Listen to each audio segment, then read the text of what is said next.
आपकी लूट रही है, विरासत आपकी जा रही है। वरना आपने देखा, आप उत्तर प्रदेश में संखी साहब है, स्तूपा है, काफी बड़ा है, आप देखिए वहां पर भी हिंदुओं ने ऊपर मंदिर बना दिया, मतलब स्तूपा के ऊपर मंदिर बना रहा है। आप सारनाथ चले जाए, सारनाथ में भी तमाम जो स्मारक हैं जो बुद्धिज्म से जुड़े हैं, वहां भी आसपास में छोटे छोटे मंदिर उन्होंने खड़े कर दिया।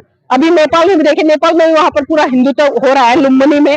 तो आप इसे समझ सकते हैं। कुशीनगर में कल परसों ही होके आई थी कुशीनगर से, वहां पर भी देखिए मंदिर बना दिया, साथ में सब कुछ, मतलब पूरी की तरह से एक तरह से कब्जा चल रहा है। और ये कब्जा इसीलिए चल रहा है क्योंकि बौद्धों की संख्या नहीं है, और संख्या ना होने का ही कारण है कि एक के बाद एक इनकी धरोहर छीनती जा रही है, उस पर हिंदू लोग अपना कब्जा करते जा रहे हैं। वरना किसकी औकात थी, किसकी औकात थी कि इस महामंदिर में जो एक पंडे पुजारी घुस जाए और जो आज बौद्ध को 5 पांडव बनाकर स्थापित करने का प्रयास करे, लोगों को बताने का प्रयास करे। मतलब अच्छे सच्चे बौद्ध नहीं दिखाई दे रहे, अच्छे भिक्खु दिखाई नहीं दे रहे, वो एंटीनाधारी वहां पर घूम रहे हैं। तो जरूरत यही है कि आज अच्छे और सच्चे बात करें। तो देखिए 15% लोगों ने काम किया है, 15% लोगों ने काम किया है। जिस दिन आरएसएस की स्थापना हुई, आरएसएस की स्थापना के बाद में देखिए लगातार उन लोगों ने अपनी उस संस्कृति को जो काल्पनिक है, मैं बार बार काल्पनिक कह रही हूँ, झूठ पर टिकी कह रही हूँ, रेत के ढेर की तरह कह रही हूँ, उसको स्थापित करने के लिए वो लगातार काम करते हैं। सुबह 4 बजे जाके शाखाएं लगा लेते हैं पार्कों में। आप देखिए तमाम उनके कार्यक्रम होते हैं, गली मोहल्ले में उनके जागरण होते हैं, सब कुछ चलता है।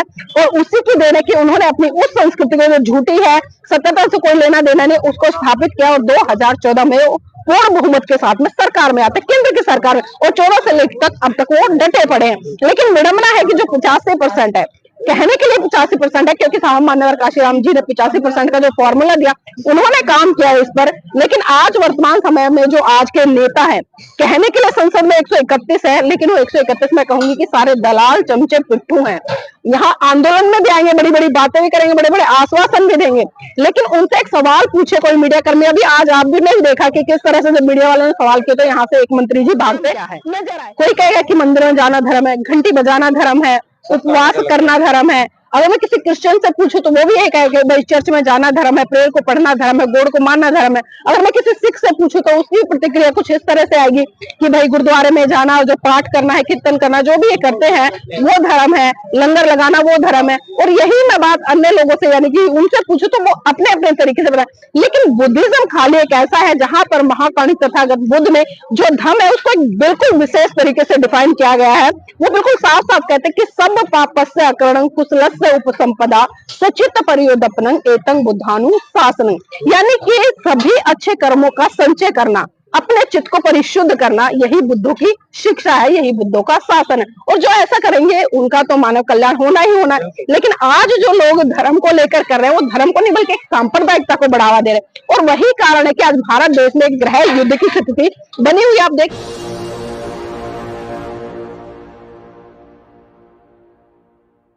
साथियों, अभी मौजूद हूँ बौद्ध गया में। आपको बता दूं कि बौद्ध गया में पैंथोलॉजिस्टों का आंदोलन चल रहा है। शासन और प्रशासन के जो लोग हैं इनकी इस आंदोलन को सुनने का नाम नहीं ले रहे हैं। इनका दरअसल मांग है कि बीटे एक्ट 1949 अधिनियम है वो समाप्त किया जाए और बौद्ध गया को बौद्धिस्टों के हाथ में सौंपा जाए। इसी मुद्दे पे बातचीत करने के लिए नीलम बौद्ध है, इनसे हम बातचीत करेंगे कि आखिर इनका क्या कहना है। सबसे पहले तो स्वागत, बहुत बहुत धन्यवाद आपका। क्या कहिएगा? देखिए जिस तरह से बीटी एक्ट लागू किया गया देश में, और आजादी के बाद अगर हम देखें, क्योंकि बहुत सारे ऐसे कानून है जो आजादी के बाद भी अडोप्ट किए गए, उसी में से बीटी एक्ट भी एक ऐसा कानून है जो कि आज तक वर्तमान में चल रहा है। और ऐसा नहीं कि बीटी एक्ट को लेकर आज पहली बार आंदोलन हो रहा है 2025 में। इससे पहले भी अगर मैं आज से लेकर जब से बीटी एक्ट बना है तो 135 साल लगभग हो गए हैं। और आजादी के बाद भी मांग उठी थी बड़े जोर शोर से। 1995 में आपने देखा होगा ये आंदोलन एक बहुत तेज गति से इसको एक दशा मिली। लेकिन फिर वही चीजें जो घटती हैं, क्योंकि कहीं ना कहीं जो सत्ताधारी लोग हैं या प्रशासनिक लोग हैं मनुवादी विचारधारा से लिप्त है, वो कभी ये नहीं चाहते कि इस देश में उस संस्कृति की स्थापना हो जो संस्कृति कहीं ना कहीं करुणा मैत्री भाईचारे का संदेश देती है, आपस में मिलने जुलने का संदेश देती है। तो विडंबना ये है कि भारत की, क्योंकि आप भी देखते हैं कि जब हमारे देश के माननीय प्रधानमंत्री जी विदेश में जाते हैं तो एक बात कहते हैं कि मैं बुद्ध की धरती भारत से आया, लेकिन उसी बुद्ध की धरती भारत में वो बुद्ध की विचारधारा से युद्ध करते नजर आते हैं। तो ये एक चीज तो बिल्कुल साफ हो जाती है कि ये जो संस्कृति है इन लोगों की, जो झूठ पर, काल्पनिक चीजों पर या पाखंड पर या आडंबरवाद पर या कल्पनाओं पर टिकी है, इससे सत्ता का तो कोई लेना देना नहीं है। और जो भगवान बुद्ध का धर्म है वो एक एक बात को सत्ता के आधार पर खड़ा उतारता है, एक वैज्ञानिक सोच को भी डेवलप करता करता है, क्योंकि अगर विज्ञान और भगवान बुद्ध के आप सिद्धांतों को जोड़ के देखेंगे तो दोनों का एक तालमेल बैठता है और दोनों जांच की बात करते हैं। क्योंकि बुद्ध ने भी कहा है कि आप किसी बात को इसलिए मत मानो कि मैं कह रहा हूं या किसी धर्म ग्रंथ में लिखे हैं, बहुत सारे लोग कह रहे हैं, बड़े विद्वान लोग कह रहे हैं, आप उस बात को अपनी तर्क की कसौटी पर उतारो और जब आपको लगे कि भाई वो बात मेरे लिए सही है, समाज के लिए सही है या अन्य लोगों के लिए सही है, तभी आप उस बात को मानो, अन्यथा तो उसको छोड़ दो। लेकिन आज हम देख रहे हैं कि भारत देश में जो जांच यानी कि जानने की प्रवृत्ति बहुत कम है और मानने की प्रवृत्ति बहुत ज्यादा है। चाहे मैं अभी पिछले दिनों आपने देखा होगा कि अभी लास्ट ईयर जिस तरह से अयोध्या में राम मंदिर का निर्माण हुआ, कोई तथ्य नहीं थे, कुछ नहीं थे, कार्बन कॉपी हुई, बहुत सारी टेस्टिंग हुई, लेकिन सारे के सारे जो तथ्य थे वो बोध गया यानी कि बोध बिहार के मिल रहे थे। साकेत नगरी है, सभी जानते हैं इतिहास, और जो बाबरी मस्जिद है उससे पहले भी जानते कि ये बाबर कभी मस्जिद नहीं रही बल्कि बिहार रहा करता था। लेकिन जिस तरह से समय समय पर यहाँ पर शासक आए, कभी हिंदू आए, कभी मुसलमान आए, कभी कोई आया, कभी कोई आया, तो जैसे जैसे यहाँ पर राज्य स्थापित हुए, जैसे जैसे शासन हुए, वैसे वैसे लोगों ने राज किया। और जो सत्ताधारी लोग आज अपनी मनमानी कर रहे हैं वो शायद भूल गए, क्योंकि शासन लंबे समय तक किसी का रहा नहीं है, समय परिवर्तनशील है, सत्ता भी परिवर्तनशील है और बहुत सारी चीजें हैं जो लगातार परिवर्तन है। क्योंकि अगर मैं बुद्ध के धर्म की बात करूं, क्योंकि बुद्ध भी कहते हैं कि सब कुछ अनित्य है, एक ना एक दिन नष्ट होने वाला, जो बना है उसको अपने समय के अनुसार नष्ट हो जाना, फिर से उसकी उत्पत्ति होगी। तो यही अगर हम देखें, क्योंकि जिस समय बोध गया में ये बिहार निकला था उस समय भी बहुत बड़े बड़े आंदोलन हुए, कनिंगम जी आए, उन्होंने जिस तरह से खोज की, फाइयान यहाँ पर आए, उन्होंने पूरा इतिहास एक एक दृष्टिकोण से स्थापित किया। और जो सुप्रीम कोर्ट पहले कोलकाता में हुआ करती थी, यहाँ पर आज याचिका डाली गई, वहां से कुछ पैसे भी सुप्रीम कोर्ट ने अलाउड किए, कुछ लोग भी उनके साथ में भेजे। तो एक तरह से हम देख सकते हैं कि जो सच्चे और अच्छे लोग थे उन्होंने इस विरासत को बचाने का काम किया, और उन्हीं की देन है कि आज भारत में जितने भी हमें धार्मिक जो बौद्ध स्थल है वो मिलते हैं देखने को, या आज जो प्राचीन धरोहर है बौद्ध संस्कृति को हमें देखने को। तो इसमें कहीं ना कहीं जो इतिहासकार है या जो खोजिए, चाहे वो चीन से आए फाइयान हो या हैंगसुआंग हो या अन्य कोई भी हो या सम्राट अशोक की बात करूं, क्योंकि जितने बड़े सपन उन्होंने जहां जहां पर बुद्ध के अवशेष मिले, जहां जहां पर धरोहर मिली, वहां पर उन्होंने 84 हजूर स्तूप लगवाने का काम किया। लेकिन आज वर्तमान समय में हम देख रहे हैं, और खासकर जब से ज्यादा देख रहे हैं, जब से ये संघी मानसिकता के लोग कहीं ना कहीं इधर उधर घूम रहे हैं, आप देख रहे हैं कि जो जो सच्ची चीजें हैं उनको दबाने का इतिहास कर रहे हैं और कहीं ना कहीं लिपापोती कर रहे हैं। आप देखिए अभी इस बिहार में भी आप जाएंगे, जो महाबोधि मंदिर है, इसके अंदर भी जो 5 भगवान बुद्ध के 5 नहीं बल्कि 8 मूर्तियां हैं, लेकिन वो उसको क्या प्रचारित करे कि भाई 5 पांडव है। अब इन मूर्खों से पूछा जाए कि 5 पांडव देखने में कैसे हैं, भाई आप कुछ तो व्याख्या कीजिए, कुछ तो दिखाइए ना उनका। क्योंकि हमने भी चित्रों के माध्यम से, महाभारत के माध्यम से, अनेक चीजों के माध्यम से देखा है कि जो 5 कैरेक्टर है पांडव नाम के वो किस किस तरह से, लेकिन वहां पर आप जाइए पांचों की पांचों, जो 5 नहीं है ये बता रहे हैं हम, 8 मूर्तियां, 8 की 8 एक ही आकृति की है, एक ही वेशभूषा, सब कुछ मतलब नाम अलग अलग दे दिया। तो ये कहीं ना कहीं जो हमारी संस्कृति है उस पर ही अपनी संस्कृति थोपने का काम करें, और जिस संस्कृति का कोई भी लेना देना नहीं है, झूठ पर टिके, आडंबरवाद पर टिके, पकड़वाद पर, तो आज ही बौद्धों की नैतिक ड्यूटी बन जाती है। मैं तो कह रही हूँ, क्योंकि देखिए कोई भी आंदोलन जब तक सफल नहीं होगा तब तक वहां पर जनबल नहीं होगा, क्योंकि सत्ताधारी लोगों को झुकाने के लिए, प्रशासन को झुकाने के लिए आपको जनबल की बहुत ज्यादा जरूरत है। और आप देख रहे हैं, खैर मैं इन लोगों को साधुवाद देती हूँ, कम से कम ये वो जागरूक लोग हैं जो आज अपने घर से निकल कर आए, आज इस आंदोलन में अपनी भूमिका निभा रहे और कहीं ना कहीं एक संकल्पित होकर, प्रतिबद्ध होकर आए कि हमें उस विरासत को बचाना है जो विरासत है भारत का, इतिहास है भारत का गौरव है। क्योंकि आप देखिए भारत देश में अगर मैं बुद्धिज्म को निकाल दूं और जितनी भी चीजें हैं तो कुछ नहीं है, यहाँ पर कुछ नहीं मिलेगा आपको, ना कोई विचार मिलेंगे, ना कोई सिद्धांत मिलेंगे, ना ही कोई आइडियोलॉजी, मतलब कुछ भी नहीं है। सिर्फ सारा का सारा वही है, उस रेत की ढेर की तरह है कि एक आंधी आई और पूरा रेत का ढेर इधर से उधर मतलब उड़ गया। लेकिन जो बुद्ध है, बुद्ध ने इस भारत देश के साथ साथ में पूरे विश्व को एक ऐसा धर्म दिया है जो करुणा मैत्री भाईचारे के साथ में मिलकर रहना सिखाता। अगर मैं बुद्धिज्म की बात करूं, क्योंकि तमाम लोग कहते हैं, और अभी जिस तरह से ये पंडित पुजारी घुसे पड़े हैं, चाहे वो मंदिरों की बात करें, मैं किसी की बात करूं, तो आप किसी से पूछेगा कि धर्म क्या है, कोई कहेगा कि मंदिर में जाना धर्म है, घंटी बजाना धर्म है, उपवास करना धर्म है। अगर मैं किसी क्रिश्चियन से पूछूं तो वो भी यही कहेगा भाई चर्च में जाना धर्म है, प्रेयर को पढ़ना धर्म है, गॉड को मानना धर्म है। अगर मैं किसी सिख से पूछूं तो उसकी प्रतिक्रिया कुछ इस तरह से आएगी कि भाई गुरुद्वारे में जाना, जो पाठ करना है, कीर्तन करना, जो भी ये करते हैं वो धर्म है, लंगर लगाना वो धर्म है। और यही मैं बात अन्य लोगों से यानी कि उनसे पूछूं तो वो अपने अपने तरीके से बताए। लेकिन बुद्धिज्म खाली एक ऐसा है जहां पर महाकाणी तथागत बुद्ध ने जो धर्म है उसको बिल्कुल विशेष तरीके से डिफाइन किया गया है। वो बिल्कुल साफ साफ कहते हैं कि सब पापस्य अकरणं कुशलस्य सर्वस्य उपसंपदा सचित परियोदपनं एतं बुद्धानु शासनं, यानी कि सभी अच्छे कर्मों का संचय करना, अपने चित्त को परिशुद्ध करना, यही बुद्धों की शिक्षा है, यही बुद्धों का शासन है। और जो ऐसा करेंगे उनका तो मानव कल्याण होना ही होना है। लेकिन आज जो लोग धर्म को लेकर कर रहे हैं, वो धर्म को नहीं बल्कि सांप्रदायिकता को बढ़ावा दे रहे हैं। और वही कारण है कि आज भारत देश में एक गृह युद्ध की स्थिति बनी हुई है। आप देखिए कि आए दिन जाति के आधार पर, धर्म के आधार पर, सांप्रदायिकता, मतलब किस तरह से पूरे भारत देश में हाहाकार हो रहा है। अगर यही लोग बुद्ध के विचारों को मनोसात कर ले, उनको अपने व्यवहार में उतारे, तो देखिए चारों तरफ आपको फिर से वो माहौल, वो नजारा देखने को मिलेगा जब सम्राट अशोक के समय में, भगवान बुद्ध के समय में चारों तरफ से गूंज सुनाई देती थी कि ले अंत मन दीप भाव, मूल मंत्र बने स्वयं के स्वामी, गूंज उठे हर बस्ती से बुद्धं शरणं गच्छामि।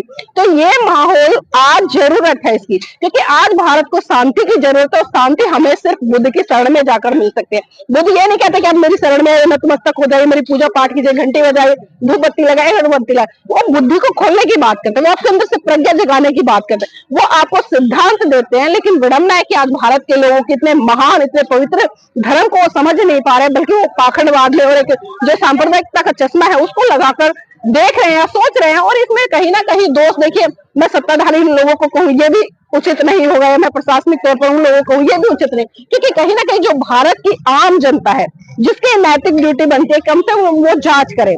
मैंने पहले कहा कि जो बुद्धिज्म है वही सिर्फ जांच पर खरा उतरता है, उसके अलावा किसी की जांच करेंगे आपको सिर्फ काल्पनिक चीजें, सब कुछ फालतू फालतू दिखाई देगा। तो हमें जांच करना सिखाया है, क्योंकि कोई भी चीज है, आप बीमार हैं, आप डॉक्टर के पास जाएंगे, तो जब तक आपकी बीमारी की जांच नहीं होगी डॉक्टर आपको दवाई नहीं देगा। और जब आप उस बीमारी की दवाई खाएंगे तो क्या होगा, स्वाभाविक सी बात है हम ठीक हो जाएंगे। तो आज भारत के लोगों के पास में बुद्धिज्म नाम की एक विशाल और एक भव्य दवाई है, लेकिन भारत के लोग उसको खाने का काम नहीं कर रहे हैं। तो मेरी तो डिमांड सिर्फ यही है कि जो ये बीटी एक्ट जिस तरह से 1949 में लागू किया गया है, इसको बिल्कुल खत्म कर दिया जाए, क्योंकि जो बौद्धों की विरासत है वो बौद्धों के हवाले की जाए। और जब बौद्धों के हाथ में आएगी तो देखिए एक बार फिर से भारत का एक सिनेरियो है या एक दृश्य वो बिल्कुल बदलेगा। और चारों तरफ से एक बहुत मतलब भाईचारा आपको देखने का मिलेगा, कोई नीच नहीं होगा, कोई छोटा नहीं होगा, कोई बड़ा नहीं होगा, किसी की बहन बेटी के ऊपर अत्याचार नहीं होंगे। तो जिस दिन भारत बौद्ध में हो गया तो वास्तव में मैं कहती हूँ कि वो गौरवान्वित दिन होगा। और जो हमारे देश के प्रधानमंत्री जी विदेशों में कहते हैं, तो जब वो कहेंगे तो सही मायने में तब लगेगा कि हाँ वो बुद्ध की धरती से आए हैं।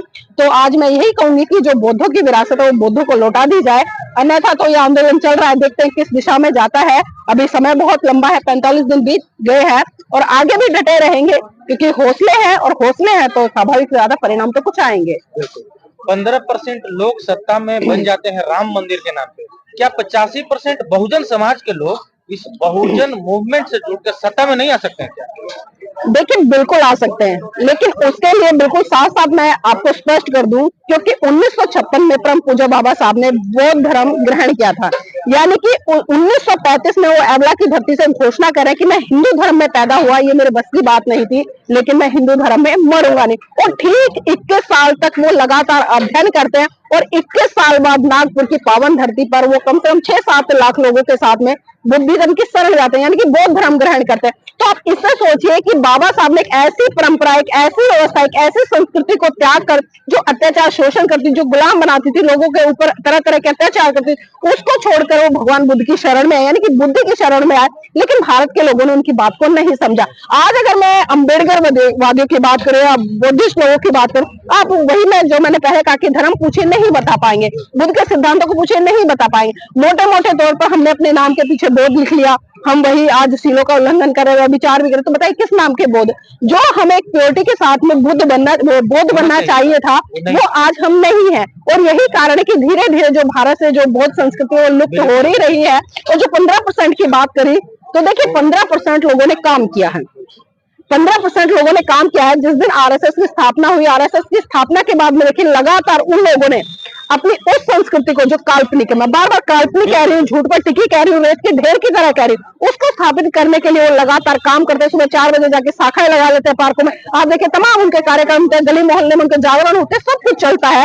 और उसी की देन है कि उन्होंने अपनी उस संस्कृति को, जो झूठी है, सत्यता से कोई लेना देना नहीं, उसको स्थापित किया। और 2014 में पूर्ण बहुमत के साथ में सरकार में आते, केंद्र की सरकार में, और 14 से लेकर अब तक वो डटे पड़े हैं। लेकिन विडंबना है कि जो 85% है, कहने के लिए 85% है, क्योंकि साहब मान्यवर काशीराम जी ने 85% का जो फॉर्मूला दिया, उन्होंने काम किया इस पर। लेकिन आज वर्तमान समय में जो आज के नेता हैं, कहने के लिए संसद में 131 है, लेकिन वो 131 में कहूंगी कि सारे दलाल चमचे पिट्ठू हैं।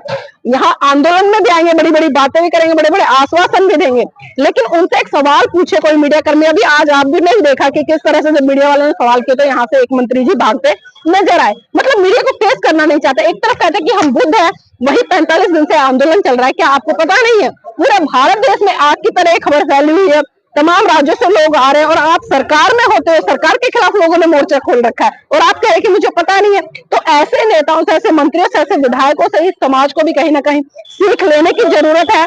और यहाँ पर मैं खासकर बौद्ध भिक्षुओं से भी कहना चाहूंगी, क्योंकि जिस तरह से हिंदू धर्म के जो साधु संत है, उन्हें धर्म से कोई लेना देना नहीं, लेकिन फिर भी वो उसको स्थापित करने के लिए रात दिन काम कर रहे हैं, रात दिन उनकी शाखाएं लगती है, सब कुछ लगता है। तो इसी तरह से जो बौद्ध धर्म के अनुयायी कह सकती हूँ, आरक्षक कहती हूँ, आज वर्तमान समय में तो बौद्ध बिल्कुल ही है। तो उन्हें पूरी निष्ठा ईमानदारी से काम करना पड़ेगा, उन्हें ग्राउंड पे जाना पड़ेगा, उन्हें बौद्धों की संख्या बढ़ानी पड़ेगी। क्योंकि जब तक बौद्धों की संख्या नहीं बढ़ेगी, यहाँ पर जनबल दिखाई नहीं देगा, तब तक हम आंदोलन को सफलता की तरफ नहीं ले जा सकते। और जो अच्छे और सच्चे बौद्ध है वो भी इस भारत देश में तैयार करने पड़ेंगे। तो बात घूम फिर कर वही आती है कि आज वर्तमान समय में ना तो अच्छे बौद्ध भिक्षु है, ना ही अच्छे उपासक है। भले बहुत सारे लोगों की कड़वी लग जाए, लेकिन सत्यता है, मैं खुद अगर एक उंगली दूसरे पर उठाती तो 4 उंगली मेरी तरफ भी उठती है। तो ये स्वाभाविक सी बात है। तो आज हमारे तमाम बौद्ध भिक्षुओं को विचारधारा पे काम करना चाहिए, बुद्धिज्म को बढ़ाने के लिए काम करना चाहिए। क्योंकि देखिए, हम कितने बिहार बना ले, कितने ही मंदिर बना ले, कितने ही हम इस तरह से लोगों को इकट्ठा कर ले, लेकिन जब तक सही मायने में उन्हें बौद्ध नहीं बनाएंगे, उन्हें बुद्धिस्ट नहीं बनाएंगे, उन्हें बुद्धिज्म नहीं फैलाएंगे, तब तक आप ये नहीं समझ सकते कि वो सच्चे और अच्छे बौद्ध है। तो यही कहना चाहूंगी कि अगर हमें अपनी धरोहर को बचाना है तो यहाँ पर बिहार के लोग भी ज्यादा से ज्यादा संख्या में, जो लोकल लोग हैं वो आए, क्योंकि बाहर के तो आ रहे हैं, जा रहे हैं, कोई 10 दिन रुक रहा है, कोई 5 दिन रुक रहा है, लेकिन आंदोलन की मजबूती के लिए सबसे महत्वपूर्ण कड़ी यहाँ के लोकल लोग स्थापित होंगे, यहाँ के लोकल भिक्षु स्थापित होंगे। तो आज उन सबको यहाँ पर आना चाहिए और अपनी उपस्थिति दर्ज करानी चाहिए। क्योंकि देखिए, विरासत आपकी लुट रही है, विरासत आपकी जा रही है। वरना आपने देखा, आप उत्तर प्रदेश में संखी साहब है, स्तूपा है, काफी बड़ा है, आप देखिए वहां पर भी हिंदुओं ने ऊपर मंदिर बना दिया है, मतलब स्तूपा के ऊपर मंदिर बना रहा है। आप सारनाथ चले जाए, सारनाथ में भी तमाम जो स्मारक हैं, जो बुद्धिज्म से जुड़े हैं, वहां भी आसपास में छोटे छोटे मंदिर उन्होंने खड़े कर दिया। अभी नेपाल में भी देखिए, नेपाल में भी वहां पर पूरा हिंदुत्व हो रहा है, लुम्बिनी में। तो आप इसे समझ सकते हैं। कुशीनगर में कल परसों ही होके आई थी, कुशीनगर से, वहां पर भी देखिए मंदिर बना दिया, साथ में सब कुछ, मतलब पूरी की तरह से एक तरह से कब्जा चल रहा है। और ये कब्जा इसीलिए चल रहा है क्योंकि बौद्धों की संख्या नहीं है, और संख्या ना होने का ही कारण है कि एक के बाद एक इनकी धरोहर छिनती जा रही है, उस पर हिंदू लोग अपना कब्जा करते जा रहे हैं। वरना किसकी औकात थी, किसकी औकात थी कि इस महामंदिर में जो पंडे पुजारी घुस जाए और जो आज बौद्ध को 5 पांडव बनाकर स्थापित करने का प्रयास करे, लोगों को बताने का प्रयास करे। मतलब अच्छे सच्चे बौद्ध नहीं दिखाई दे रहे, अच्छे भिक्षु दिखाई नहीं दे रहे, वो एंटीनाधारी वहां पर घूम रहे हैं। तो जरूरत यही है कि आज अच्छे और सच्चे बौद्ध बने और अपना जनबल बढ़ाएं। तो जैसा कि आपने सुना, नीलम बौद्ध जी ने अपनी बात को है बहुत ही व्यवस्थित ढंग से रखने का प्रयास किया। बाकी इस वीडियो पे आपकी क्या प्रतिक्रिया, कमेंट करके जरूर बताइएगा। मिलते हैं किसी दूसरे खबरों के साथ, तब तक के लिए धन्यवाद।